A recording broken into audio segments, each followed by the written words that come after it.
1909 সালে চট্টগ্রামের ব্যবসায়ী আব্দুল জব্বার সওদাগরের এই বলি খেলার সূচনা করেন। সেই থেকে প্রতি বছরের বৈশাখ মাসের 12 তারিখ এই প্রতিযোগিতা অনুষ্ঠিত হয়।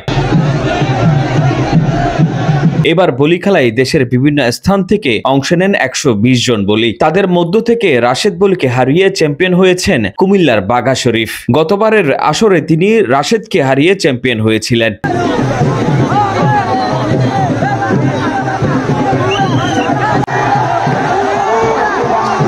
বলি খেলা উপলক্ষে প্রতিবারের মতো এবারও শুরু হয়েছে 3 দিনের বৈশাখী মেলা। শুরু হওয়া মেলা চলবে আগামীকাল 26শে এপ্রিল পর্যন্ত।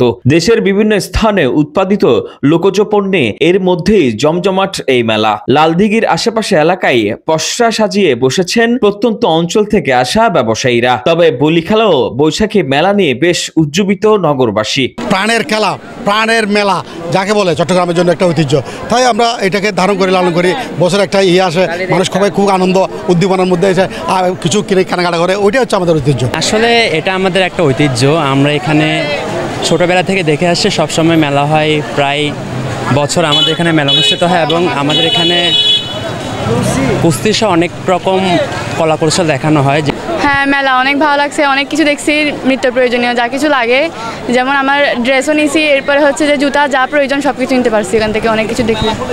1 বছর পর হয়, তাও আবার আমাদের চট্টগ্রামে হয়। 116 বছর ঐতিহ্যবাহী একটি বলি খেলা। বলি খেলা উদ্বোধন করেন সিএমপির কমিশনার হাসিফ আজিজ। প্রধান অতিথি থেকে বিজয়ী বলিদের হাতে পুরস্কার তুলে দেন চসিকের মেয়র ডাক্তার শাহাদাত হোসেন। সমাপনী অনুষ্ঠানে বিশেষ অতিথি হিসেবে ছিলেন স্পন্সর গ্রামীণফোনের কর্মকর্তারা।